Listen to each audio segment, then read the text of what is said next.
we are going to talk about an issue that has been raising a lot of questions lately. Why is America and NATO silent about Russia's actions?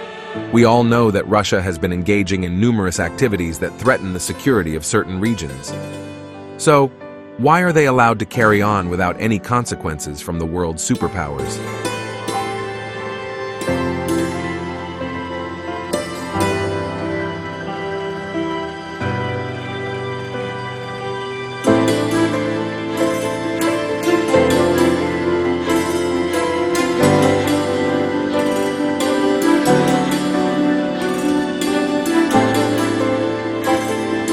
To understand this issue, we need to explore the historical background of NATO and America. The North Atlantic Treaty Organization, or NATO, was formed after World War II at the dawn of the Cold War as a collective defense mechanism against the Soviet Union. NATO countries promised to defend each other from any attack and to preserve freedom and democracy. Meanwhile, America has always been known for its interventionist foreign policy, which includes supporting democratic movements and opposing authoritarian regimes. However, with the changing global dynamics, political interests and priorities have shifted.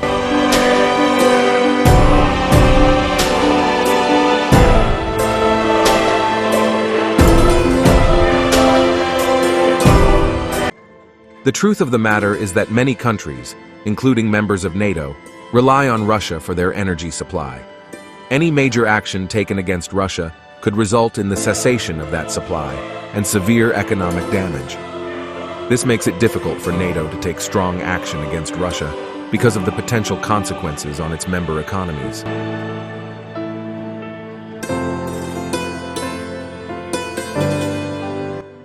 In recent years, Russia has been accused of interfering in the democratic processes of other countries through cyber warfare and politically funded troll farms. Their actions have been known to be instrumental in tipping the balance of elections, spreading propaganda, and manipulating public opinion. So when they can influence the outcome of an election in their favor, their silence is guaranteed.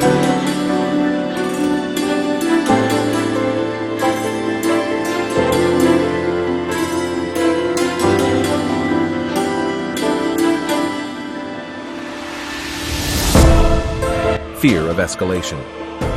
It is a well-known fact that Russia possesses nuclear weapons.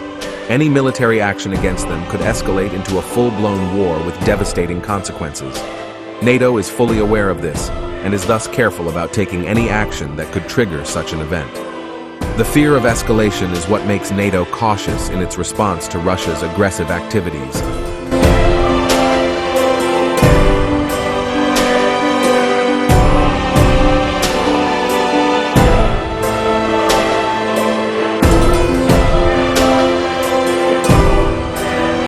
To understand this issue, we need to explore the historical background of NATO and America.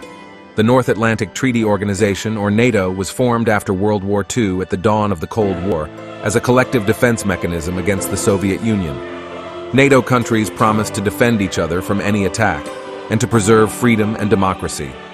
Meanwhile, America has always been known for its interventionist foreign policy, which includes supporting democratic movements and opposing authoritarian regimes.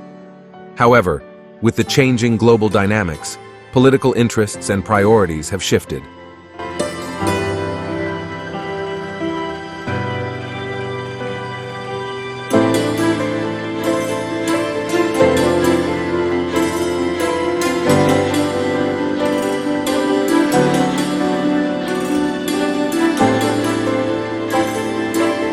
Dive into understanding the real strategy of America and NATO on handling Russia.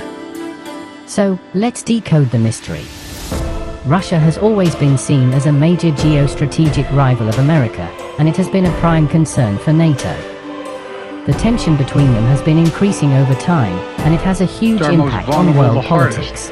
Seniors, people experiencing homelessness who have nowhere to turn, disadvantaged communities that are least able to recover from climate disaster. It is threatening farms, fisheries, forests, that so many families depend on to make a living, but none of this is inevitable. From day one of my administration, we've taken But the question is, how are America and NATO tackling this situation? To understand this, let's look at the recent events between America and Russia. The USA has accused Russia of interfering in the presidential election by hacking into its servers and spreading fake news.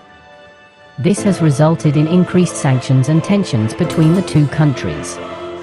NATO has also made moves to counter Russia by increasing military presence in Eastern Europe and conducting joint military exercises.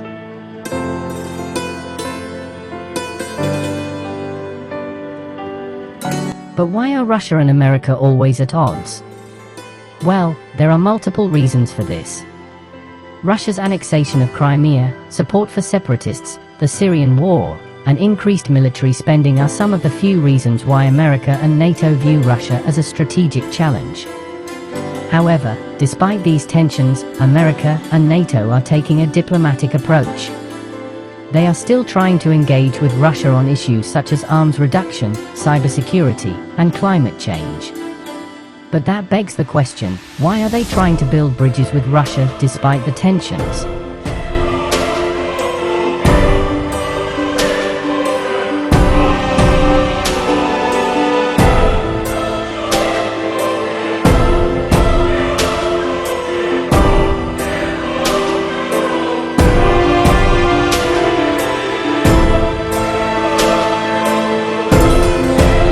One possible answer is that NATO and America understand the importance of diplomacy in the current political climate.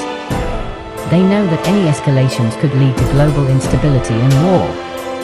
Therefore, it is more important than ever to build diplomatic alliances to counter any aggression by Russia. In conclusion, America and NATO are approaching Russia with caution. Despite the tensions, they are still trying to engage with Russia diplomatically and seek diplomacy to counter any aggression. Only time will reveal how successful this approach will be.